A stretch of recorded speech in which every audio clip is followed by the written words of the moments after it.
And now, this is News Views, a newscast for Champaign-Urbana, Illinois, and the world. Good evening, And now, I'm Michael Badger. Michael Badger. This is News View. Sunday night, police say a man fell off an apartment building in Campustown at 309 East Green Street around 8:50 p.m.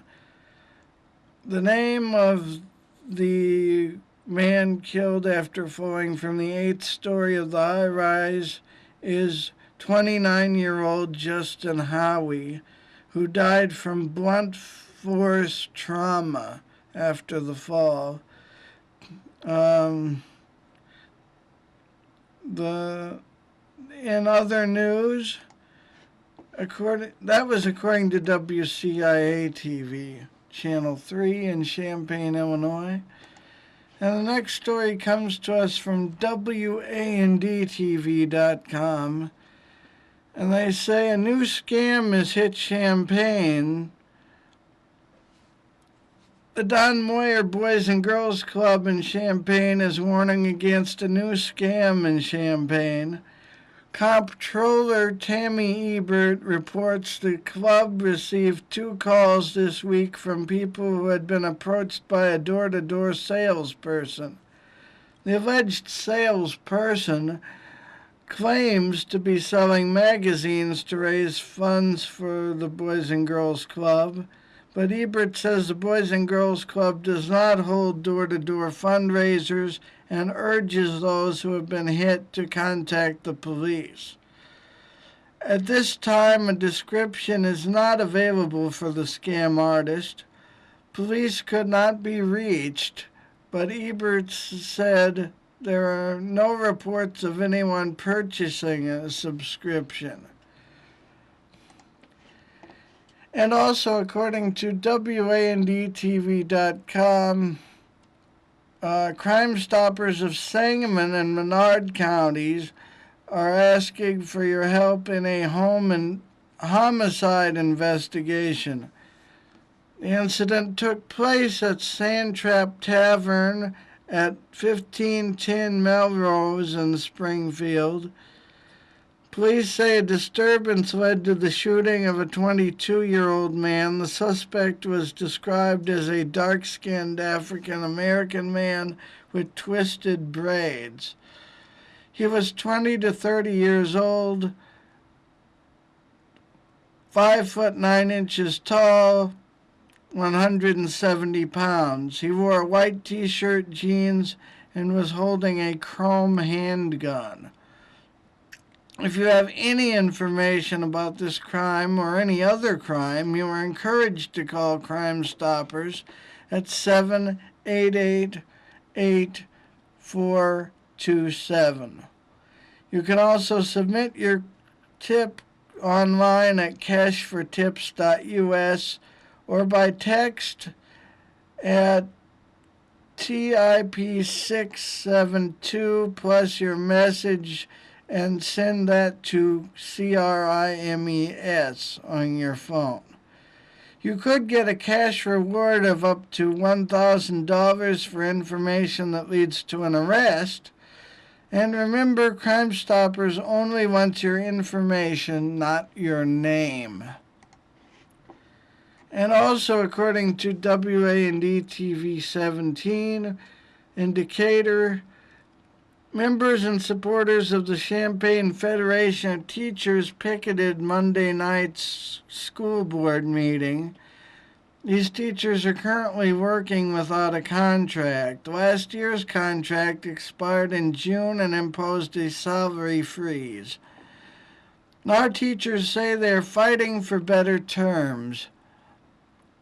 Outstanding issues include pension payments, salary, and teacher collaboration schedules. Since April, several bargaining sessions have taken place. A second meditation session is scheduled and happened already, and both parties say they hope to reach an agreement soon.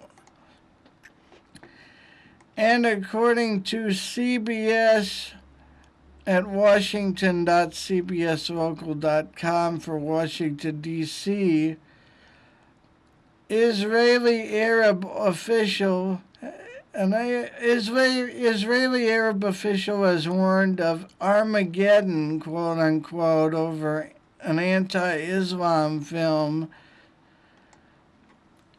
Israeli Arabs protested outside of the U.S. Embassy in Tel Aviv Thursday following the attacks on U.S. compounds in Libya, Egypt, and Yemen. The Times of Israel reported that about 100 peaceful demonstrators were marching outside the embassy to protest the anti-Islam movie which mocks the Prophet Muhammad. A radical group called the Northern Branch of the Islamic Movement led the demonstration, according to the Times of Israel. And this according to CBS out of Washington, D.C. A top Israeli Arab Knesset official warned of Armageddon if the United Nations does not intervene. M.K. Talib el-Sana told the Israeli paper, quote, "If the UN does not mobilize to stop this erosion, it will be Armageddon," quote unquote. This is the latest round of protests on the heels of the attacks on U.S. compounds in Libya, Yemen, and Egypt. U.S. Ambassador to Libya, Chris Stevens, and the 3 American personnel were killed at the Benghazi embassy, in which officials believe now may be part of the terrorist attack. In Sana'a, Yemen,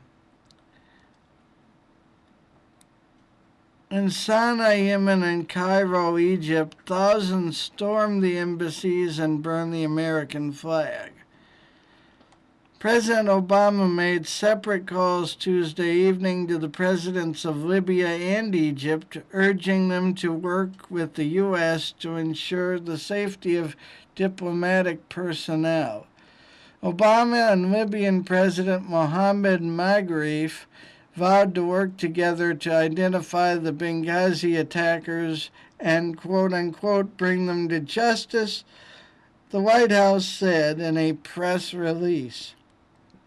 Obama also told Egyptian President Mohamed Morsi, quote, he rejects efforts to denigrate Islam, but underscored that there is never any justification for violence against innocents and acts that endanger American personnel and facilities, the White House said. And according to CBS, WBBM Channel 2 in Chicago at chicago.cbslocal.com, the city has closed a temporary clinic that was at a garbage truck garage. City officials decided to shut down a temporary clinic that had been set up in a garbage truck garage to provide wellness screenings for streets and sanitation department workers. WBBM News Radio's Steve Miller first reported that workers were complaining about unsanitary conditions at the clinic and inside the garage at Ferdinand Street and Tripp Avenue, Chicago.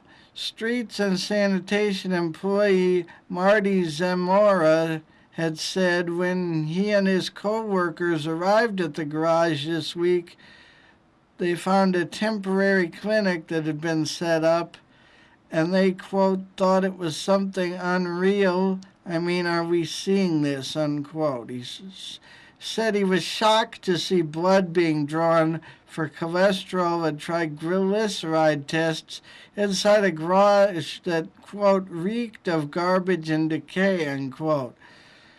Quote, the floors of the walls were all covered in dirt, unquote, he said. Maggots and rats tend to show up at night, so we decided not to take this test, he said.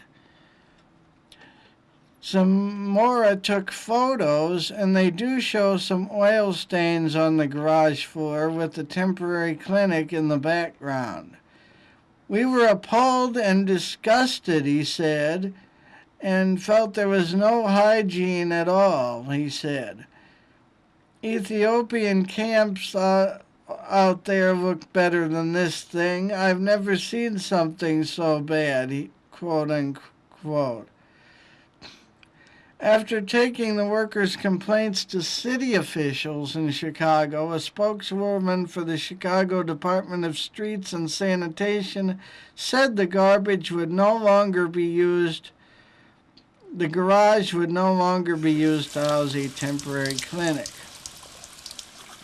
Don't you just love They said, running quote, water? we chose the It's streets like a little and tiny waterfall sanitation work with a site tiny at whirlpool. Ferdinand and Tripp in an effort Like a to whirlpool. make the wellness screenings convenient for our Yeah, we just made up a new word. The equipment and testing That tables happened. The moment were using water sterilized, becomes wasting quote water. unquote, It she gets said. weird.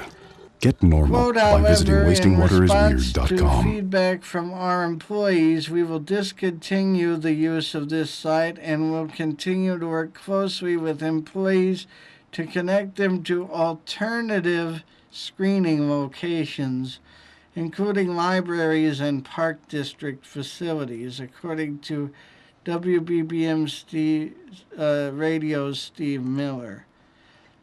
And another story here. A cat saved an owner's life. Wife says Buddy sensed her husband needed help. This was Dateline, Orlando, Florida. And Buddy gave his owner a second chance of life. Buddy is more than just a stray cat given shelter in a home, according to the Chap family. He's a hero. She said, Jennifer Chap said, quote, he was meowing, scratching, and jumping, and just trying to get my attention, unquote. Jennifer Chap was working in her home office when Buddy started misbehaving. Chap picked up her cat and walked into the kitchen, and her husband was there, kneeling over the counter and going into a sudden cardiac arrest. Chap pulled her husband onto the kitchen floor and gave him CPR until paramedics arrived. She said he wasn't breathing. Quote, I just waited and said a little prayer and they got a heartbeat, she said. That was the first major hurdle. After a heart procedure and 6 months of cardiac rehab at Orlando Regional Medical Center, Rick Chap lives to tell his story. He said, quote, I really, really owe my life to Buddy because without him, my wife would never have come out of that office, unquote. You hear sometimes that animals have these abilities to detect different things, said Jennifer Chap, who is now a believer. This is according to WKMG in Orlando, TV Channel 6. And we'll be right back after this break with more news on Newsview, and then weather and probably what we usually do here at Newsview. Thanks for watching. Stay tuned for more.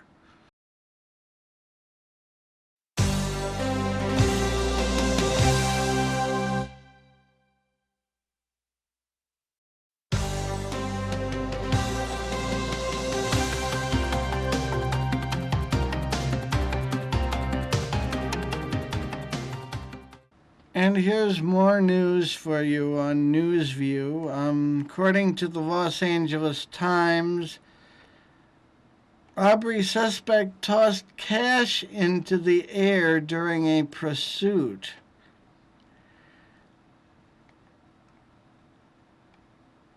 They say it was a wild ride, even in the land of police chases, where a pair of bank robbery suspects Wednesday led cops on a bizarre, dangerous pursuit in Los Angeles, hurling fistfuls of stolen cash from their car in a failed getaway bid that sent hundreds of people scrambling into the path of oncoming police cars as they lunged after the flying bills.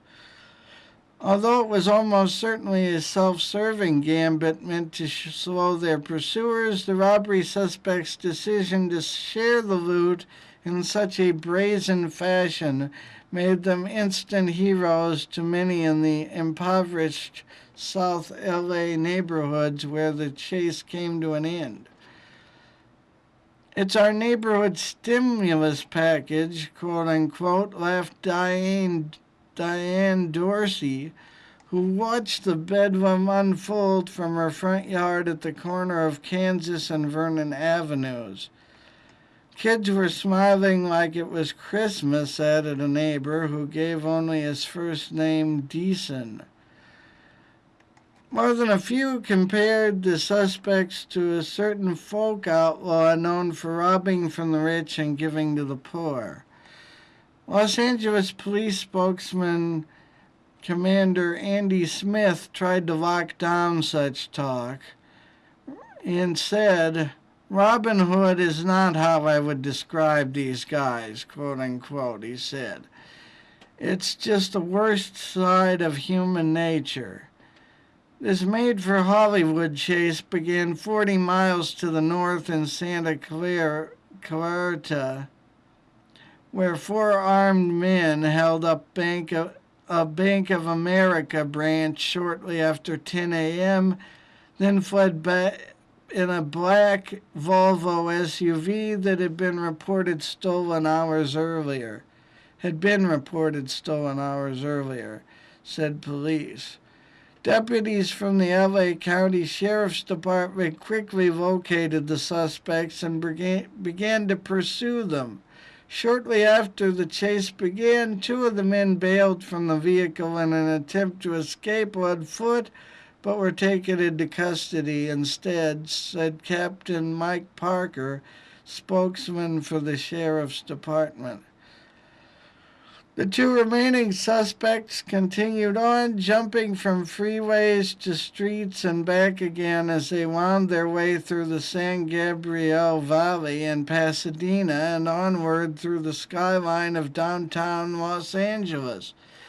People trying to outrun police commonly gravitate to neighborhoods familiar to them, and the driver Wednesday appeared to act no differently. Leaving downtown, he looped west to MacArthur Park, then past USC campus until arriving in South LA, where the Volvo had been stolen.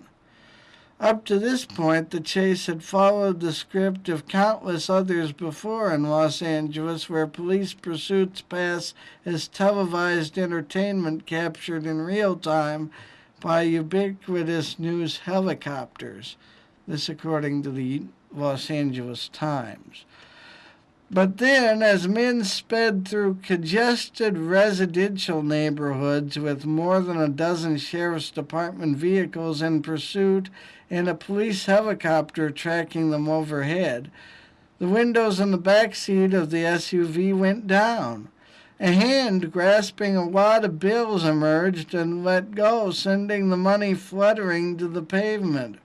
As he continued tossing the mix of hundreds, 50s, 20s, and lower denominations in intermittent bursts, people in the area left their televisions and took to the curbs.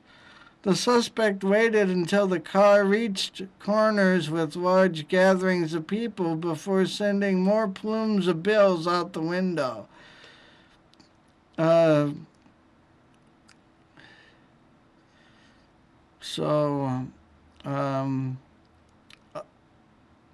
You can read more about that at latimes.com. And also from the LA Times, Paul Ryan is returning to the Hill for a budget road.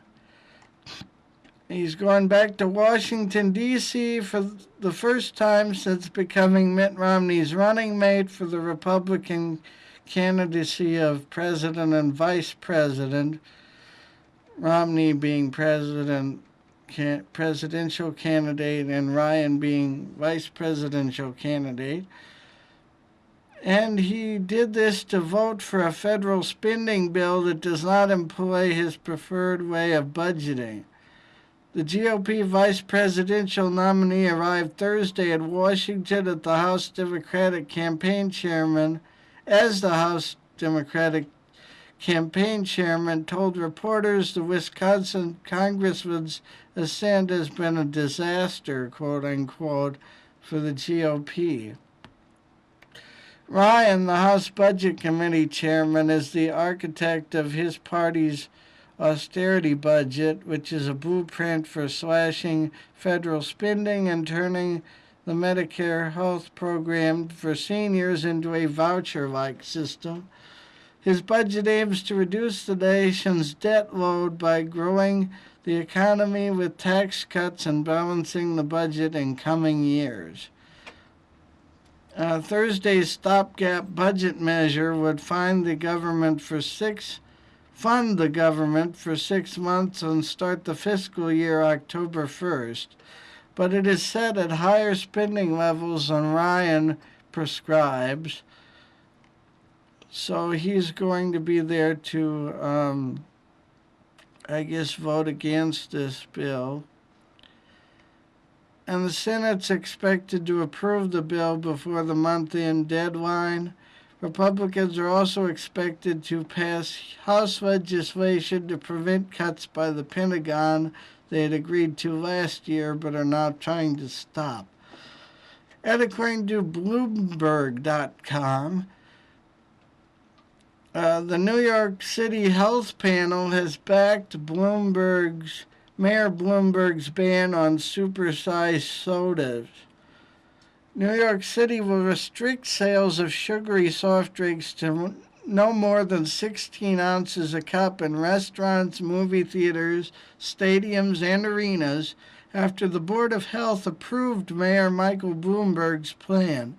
The 9-0 vote today by the panel's members, or yesterday now, who were appointed by the mayor and confirmed by the city council, rejected arguments from Coca-Cola, Pepsi-Cola, and restaurant companies whose coalition says the issue is about a consumer's freedom to choose.